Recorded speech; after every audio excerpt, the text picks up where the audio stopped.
exactly. And yeah, this is the change that I wanted to see in education, Hmm. even as a kid.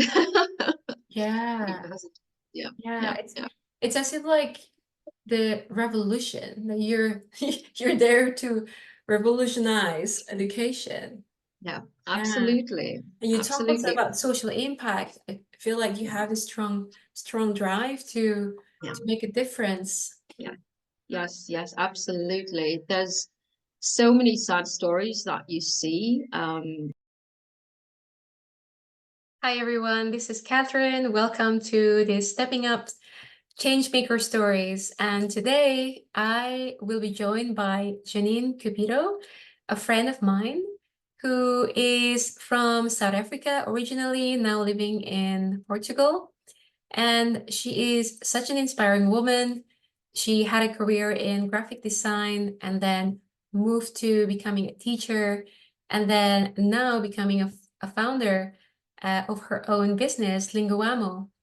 She has traveled the world and has restarted her life all over again in several countries. And I love hearing her resilient stories, as well as the wisdom that she brings to the table out of her own personal journey when she rediscovered herself, as well as growing through her own life. So I hope that you will enjoy this conversation. Hi, everyone. Welcome to this episode of Changemaker Stories. Now we have my friend here, Janine Cupido, with us, and I'm so excited to have her. Janine, welcome. Hi, Catherine. I'm so happy to be here. Hey, I'm excited to be here. Thank you. Thank you. Yeah, Janine, tell us a little bit about you. We'd love to hear more about um, who you are as a person, and we would like everyone here in the Changemaker Stories to know a little bit about you. How would you summarize yourself? Do we have hours? No, I'm kidding. I think I probably would say that I'm an extremely hard worker. Um, which I think most women are actually, but my friends always tell me that I work harder than anybody else. So I think that's the number one thing that comes to head. But I also believe in work-life balance. So I work hard during my working hours so that I it doesn't infiltrate into my personal time. So yeah, I Oh, think I that's love that. Deep work, deep rest. yes. Yeah. But how do you actually have the drive, like the hard work, what helps you to keep going? Is there something that, secret sauce? And also the secret sauce for, keep going, and also the secret sauce to how do you find the balance, like work and life? So one of my passions is traveling, and and I think it has a huge impact on my well-being. So as long as I'm in a place where I feel excited about, Mhm. it kind of excites me as well. Like I love nature, so this is something that drives me to get up in the morning, watching the sunrise is and just doing a gratitude or meditation in the morning is one of the best ways to start the day, or going for a run on the beach. And here in the beautiful Algarve, like the beach is like 2 minutes away from my house. So Oh, heaven. I'm very fortunate. The hard work is because I think that even though it's ingrained, I think that if you want something and if you value something and if you want to see change, you have to put in the effort to create it. And I mean, with Linguamo, our vision is the democratization of language learning, because we want to make it accessible to everybody. We want to create language communities where people are outside enjoying life as opposed to just being in front of the computer as well. So Yeah, and that's a great segue. I'd love to hear more. And I think a lot of people here may not hear about Linguamo. So Tell us a little bit about that. Okay. So Linguamo is still very, very new. It's our edtech startup, and it was founded by Ronnie and David and myself. The three of us are the co-founders. My partners are from Germany, and as luck would have it, I'm from South Africa. They had lived in Brazil for like Yeah. 10, 15 years, and because of the conditions in Brazil, they decided to move somewhere abroad where they could speak Mm. Portuguese, and they're as passionate about change as well, and about the social impact that we could have on Mm. people that are unfortunate. So yeah, so moving to Portugal is 3 months ago, and starting the company just when I arrived was it's kind of been a whirlwind. Um, To so say the least. Linguamo is a language platform. The platform itself is 98% ready. And we probably will go for beta testing in January, mid-January. Yeah. Yeah, so Wow. it's getting closer to the end, yeah. Wow, how exciting. And so did you just kind of like wake up one day and then decide that you would like to do this? And what did you do also before this? And what happened and how did you transition? I'm Okay, curious. that's so at university I studied graphic design, mind you, and when I was still living in South Africa, I was working as a graphic designer for many years, and I don't know if you know about South Africa's political history. As a woman Mhm. working as a graphic designer, you were considered to be successful because, especially a woman of color, and that was so to me, I didn't find it as a success. One day, I remember one day, my car was in for a service, and my director came to pick me up from my townhouse, and we were driving and stuck in traffic as per usual in South Africa at that time. And I said, I just had an epiphany, and I said to him, I can't do this anymore. And he was like, what do you mean? I'm like, I can't do this. Like, rinse and repeat every day, the same thing, driving to four walls every day, exactly the same thing. Mind you, I studied graphic design because I thought I could put more creativity out in the world, but it's such a corporate aspect that you don't feel creative. You kind of feel stifled. And I think that was it. I said I needed to be out and about and making a Mm. difference. So he was like, okay, take a sabbatical. I did. I got my teaching qualification from Cambridge and went back to work after the sabbatical and resigned. And the following year, I moved to Ukraine and I worked as an educator in Ukraine for a year. That was in 2015, which was amazing.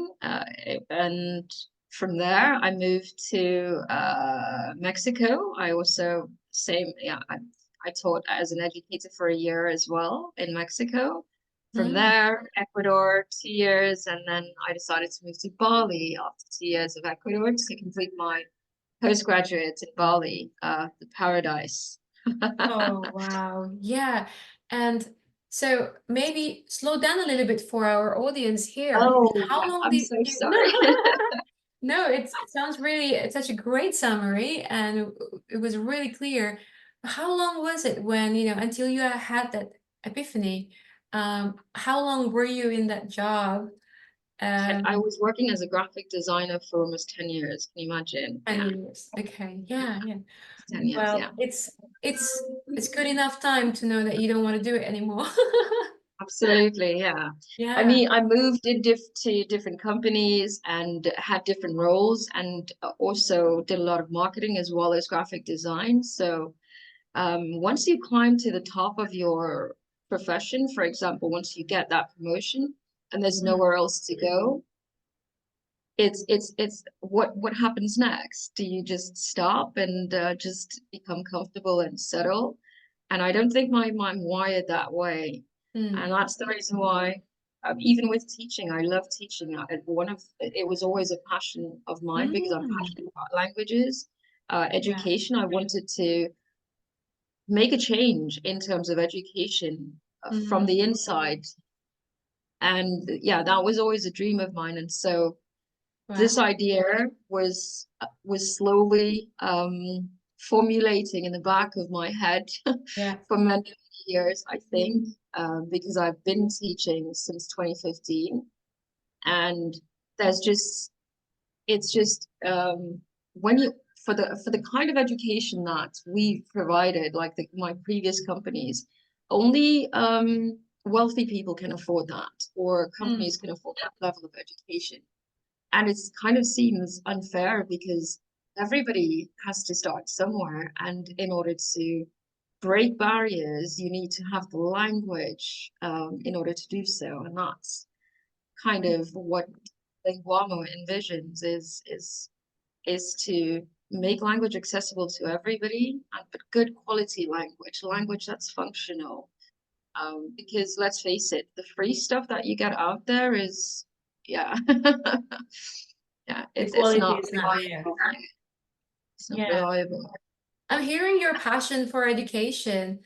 And was that always in you, or that just came after the epiphany? No, that was always in me. I've Yeah. always been passionate about education. So I'm the eldest of four siblings, Mm. um, and I was a straight A student at school.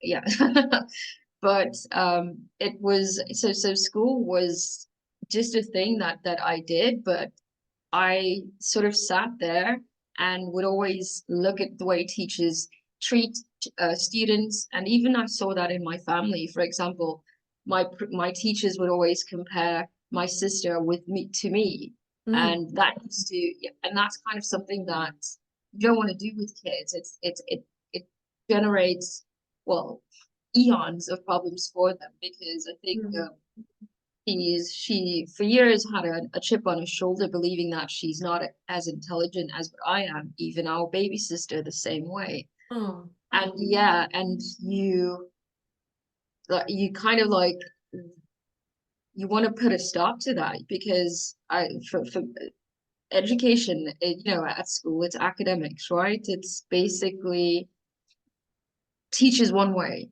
I mean, we Mm. have Montessori's and the private education sectors that can actually cater to individual needs, but everybody's intelligence is different. We have different, We're all beautiful different. intelligence. Yeah. Yeah, exactly. And yeah, this is the change that I wanted to see in education, Mm. even as a kid. Yeah. Even as a, yeah, Yeah. yeah, yeah, It's as if like the revolution that you're there to revolutionize education. yeah, Yeah. absolutely, And you talk also absolutely. about social impact. I feel like you have a strong drive Yeah, to make a difference. yeah. Yes, yes, absolutely. There's so many sad stories that you see, and teaching takes a lot out of you. So I'm supportive of teachers as well, and I think a lot of teachers are doing jobs because they need the pay. So the Mm. passion, it kind of dwindles along the way because they don't get compensated for the amount of work that they Mm. put in there. And it's this is something that's wrong. Yeah, it's also messed up with the system. So from the Yeah. teacher's perspective, from the student's perspective, underprivileged people cannot afford Yeah. um, to pay for private language studies, and they want to study abroad as well. They want to do semesters abroad. They want to work abroad. But here in Europe, it's easily accessible. But In other other parts. countries Yeah. of the world, they don't have that kind of accessibility, and we want to bridge that. Yeah. Yeah, so Linguamo also has a social impact program where we sponsor education for those who cannot afford it as well, which yeah, that's also really That is really wonderful. other. Yeah. Is that available in all countries? Yeah, Ah, because we're teaching, so we're starting with the core languages, which is English, and then obviously both Brazilian and European Portuguese, German, Italian, and French and wow. Spanish. So we start with that. So yeah, this will make it accessible for anybody wanting to learn those languages. Yeah. It's a lot already. Yeah.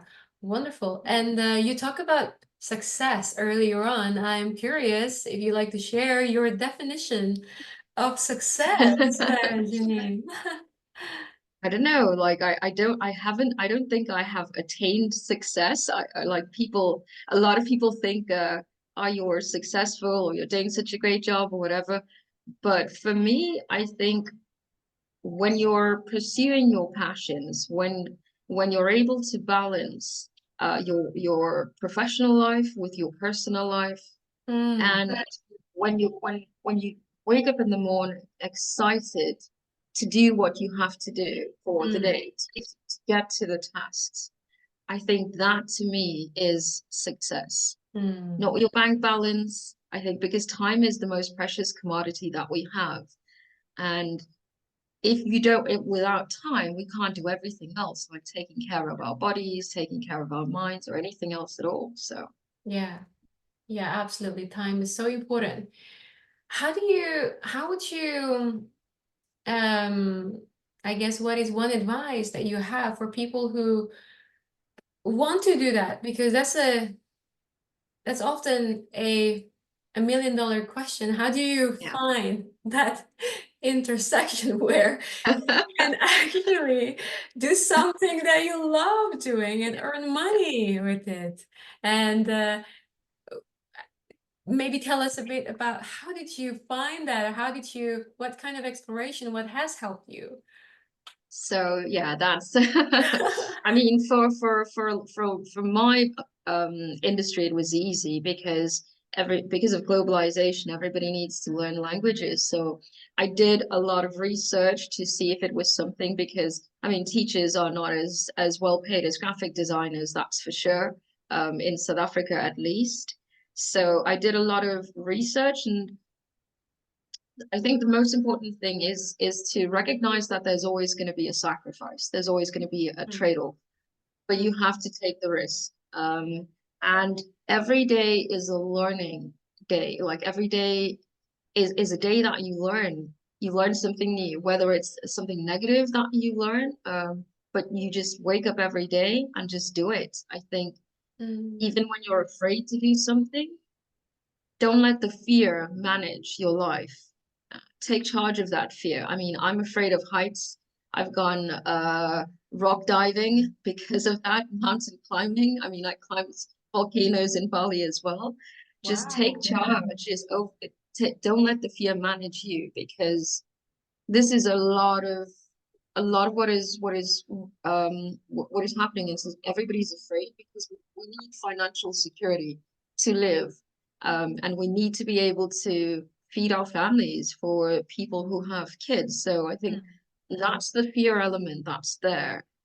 And just I did a lot of research online about which degree to get to start teaching and what the options would be on there. So I think we have an amazing resource, the internet. So the internet is your friend. If you don't know or if you cannot try, you can check to see if the website is mm, a trusted website. Speak to people.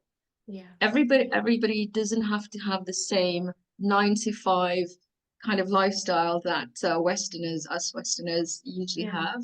Everyone is different, like, and the world is ready for that change. The world, Yeah. world is ready for new ideas. So, Yeah. I'm I, hearing a lot of this taking ownership and taking yes, charge. yeah, And that is the key, really.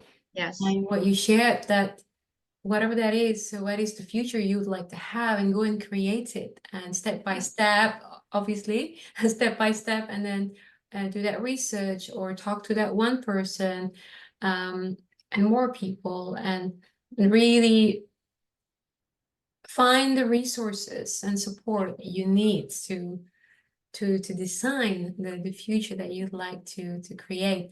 And also the second aspect was about the fear, managing the fear. Yeah. And I think what I love is that, especially from the examples you've done, it shows your resilience as well. And that is feel the fear and do it anyway. Yeah. Yeah, because it's always going to Wow. be there. Yeah. We're afraid of everything, like afraid of little tiny things, like that's not that, yeah, it's always going to be there. Yeah, I was so touched just now because let's do a high five now. I also have fear of heights. I was like, whoa, she has fear of heights. Okay, I feel less alone here. But yeah, I've always had that, and the only thing that has helped me is to do meditation. Yeah, And people always told me how, wow, how could you do that? And it's not that I don't have fear. I have yeah, lots yeah. of them. It's just that I explored ways. How do I calm my nervous systems? And Yeah, yeah, you talk about your rituals. It sounds yes. very easy. It's like you found your ways and got yourself together. But maybe you can share it. Was that something that you know, maybe some trial and errors? But for me, I've tried different things. I even tried a certain meditation, didn't work, and I gave up. And then I came back to another one that actually clicked and that I explored further. And that really has helped me to manage my nervous system and having that ritual, that routine to continuously rewire my brain. Yeah, this is true. This is true. If it's, I consume a lot of books on Mm. meditation, spirituality, finding balance, Mm. being authentic self. I love reading biographies where women are doing the same thing as well, because, like you said earlier on, so many of us have so many similar stories. Mm. And as women, we kind of like were raised to be more combative. So women are always competing against each other, whereas when women are more of a community as opposed to competing against each other, we recognize so much of ourselves in others. But Mm. usually this is only visible to our closest friends, Mm. family members.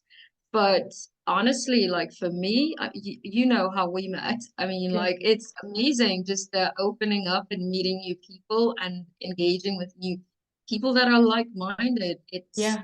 for me, women are amazing, and I support and I celebrate women every single day. I'm not in competition with anybody but Yeah. myself. Yeah. Oh, I love that too. In competition with myself, well, in with our younger self, with our yesterday self, and I also love the part you shared about you consume all these self-help books Yes. and personal development This resources. is the hard work. Yeah. This is Yeah. I mean, a lot Tell of us people more don't about want that. to, a lot of people don't want to, yeah, they don't want to recognize what's wrong. And and that's why that's kind of feeding the fear that's there. Mm. But when you start to analyze, okay, so why do I think this way? I remember I've always been super neat, like OCD neat, like compulsively neat growing up. Um, and I would feel embarrassed when my friends would come to visit and they'd be like, "Oh my God, your house is like a magazine, or your bedroom is so immaculate." Because in my mind, if everybody made a comment, that meant that I was not normal. I wasn't like everybody. Mm. And so like I preferred staying alone as opposed to with roommates, because but then I moved to Mexico and I met women from all over the globe that were exactly like me. And they were like, no, no, no. And as you grow, as we also grow older, you're no longer in your 20s, you start recognizing that, okay, yeah, you don't want to change. And I've never wanted to fit in. I've Mm. never been the person that wanted to fit in. I'm quite comfortable with the way that I am, but obviously not being neurotic. So these are things that I've worked through as well. Currently I live with my roommate, and she's got 2 pets. I've never lived with pets before in my life, so you can imagine. Not indoor pets, no. You can imagine like what a challenge that's been for my OCD brain. But no, over I have been working on managing, because these are just I mean there's these are parts of you, and Mm. what happens is when you manage parts of you that could be neurotic, then and when you do the self work and you do the research and you do the meditation and you do the yoga.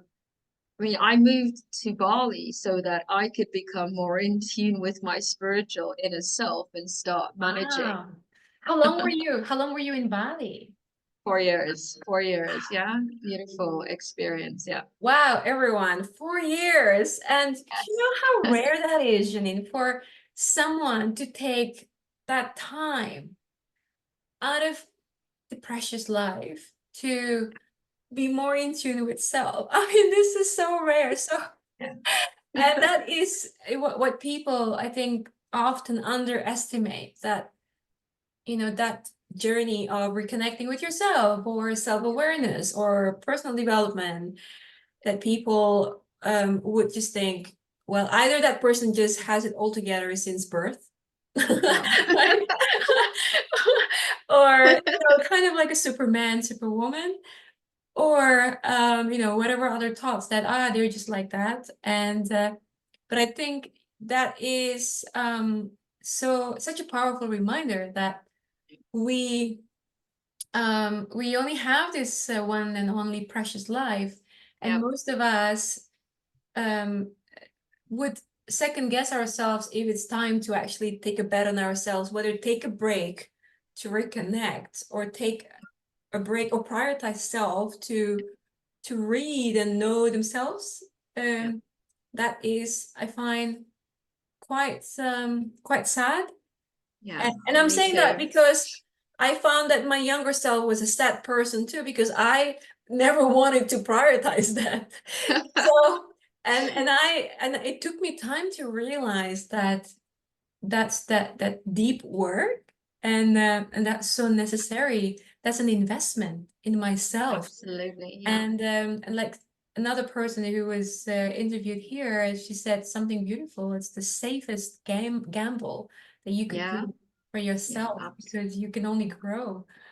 Yeah, absolutely. I agree with her 100%. It was incredible. It was really an incredible experience. And like, if I could gift the world anything, it would be travel and put and invest, because traveling is investing in yourself as well, Yeah. because you're learning about different cultures. Don't travel for social media. Travel to connect with the earth. Every country, every continent has different energy, and when you start Mm, doing the inner work, you can feel that energy, and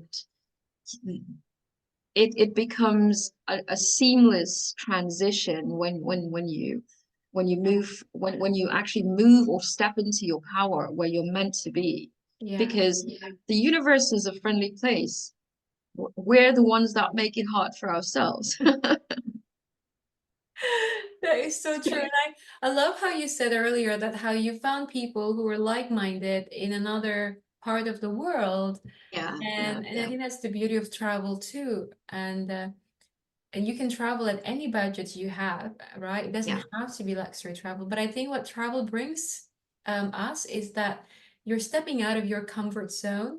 yeah, You're stepping out of something that is familiar, yeah, and that's what scares people. The change.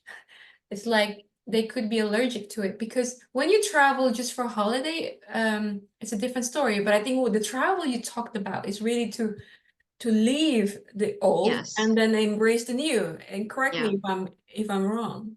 Absolutely, absolutely. I agree with you 100%, because anybody can be a tourist, Yeah. but to really learn and dive into the cultural nuances of various cultures, it's really amazing. Like, Yeah. my aim always is to live in a neighborhood that has the locals, wherever I live, I like to be surrounded by the locals, not Mm, just the tourists. areas. I mean, and Yeah. it's amazing the things that you can learn there. You become a stronger person just by stepping onto that plane already, Yeah. or that train, whichever it may be. Yeah. And also, I suppose, the strength that I could sense also from your experience is the fact that you restart your life all Midway. over, right? And whenever you travel to a new place, in a way, it's a rediscovery, it's Yeah. a reinvention. Yes, And absolutely. that must have been challenging too. Yes, Um, yes. you The know, language barriers the was language insane. Yeah. I mean, when I moved to Ukraine, I didn't even do the due diligence of learning the Cyrillic alphabet, and everything was in Cyrillic. And I thought, goodness, Janine, what are you doing to yourself? And I remember I was terrified, asking myself, like, what are you doing? You have an amazing life at home, car, house, everything, and you just packed everything up, and you're here in this cold Soviet country. You've never even been in temperatures under 5 degrees. So You are a strong woman. yeah, but what is rewarding is that you can look back on these situations and you can see like it's magical. I remember the first time I could go to the Russian market and actually communicate with the old ladies and the old men there selling the vegetable produce. It was just so lovely. They took photographs even of me. They invited me to barbecues, and it was Oh, really so adorable.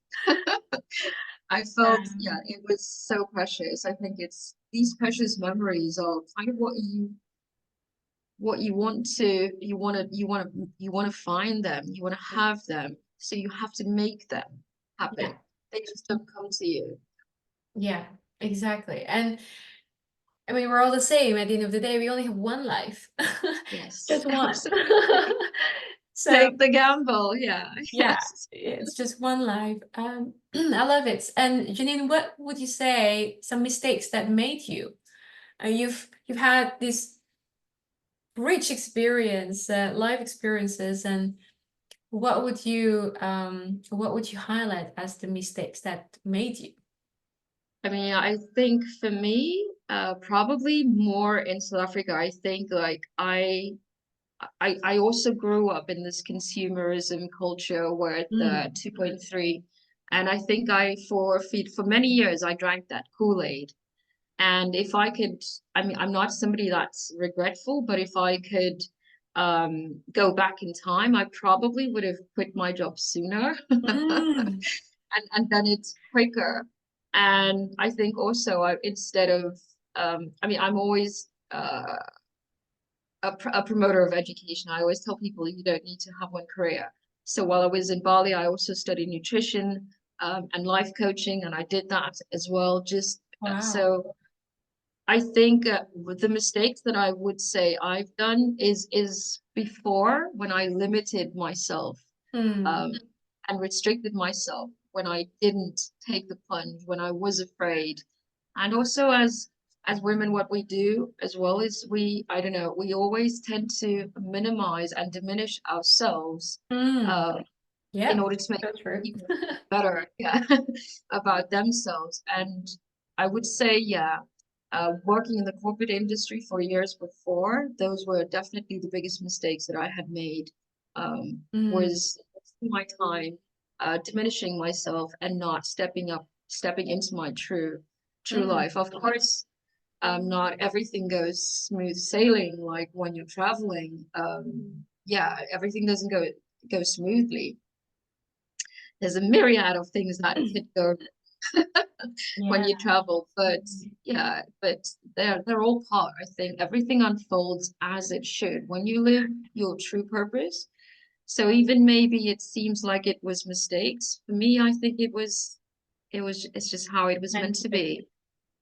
How it Yeah. was meant to be. Yeah. Wonderful. And I guess if you were to summarize, like, what could be helpful for one person who's considering to embark on a change, whatever change that is, change of Yes. countries or a change in careers, and what would be your advice for them to eventually get started? For me, already, if you're thinking about it, that's the universe telling you that's what you're meant to do. So there is no more powerful force than that. Yeah, listen to that inner voice. If you're thinking about it, nothing is, it's never going to be perfect. I mean, Mm, sometimes I'm working 10 hours a day. And yeah, sometimes, yes, sometimes I have to take 2 or 3 flights or trips in a week for business, and and I'm not feeling well. Nothing is ever seamless and perfect. There's always going to be a bump or a hiccup, but you know what? Wake up the next day and start again. Just yeah, carry through it. yeah. To live life to the fullest, kind of thing, Yeah. without regrets. Yeah, Absolutely, absolutely, without regrets. Even if your business idea fails, yeah. even I mean that's the only failure is not ever Right. starting anything. Yeah, Yeah. this is true. Absolutely. 100% with you. Yeah, I think that regret could be such a painful thing, but at least when we try something, it doesn't work out, and we can say, well, at least we tried, right? Yes. And Ab- yeah, beautiful. Janine, thank you very much. Thank you so much for being here and share this, ah, oh, a lot of insights and share your wisdom. Thank you. Appreciate. it is my pleasure, Catherine. Thank you for having me. Hey, I love being here. All right, thank you so much. Let Thank me you so stop the much. recording. Say bye. Bye.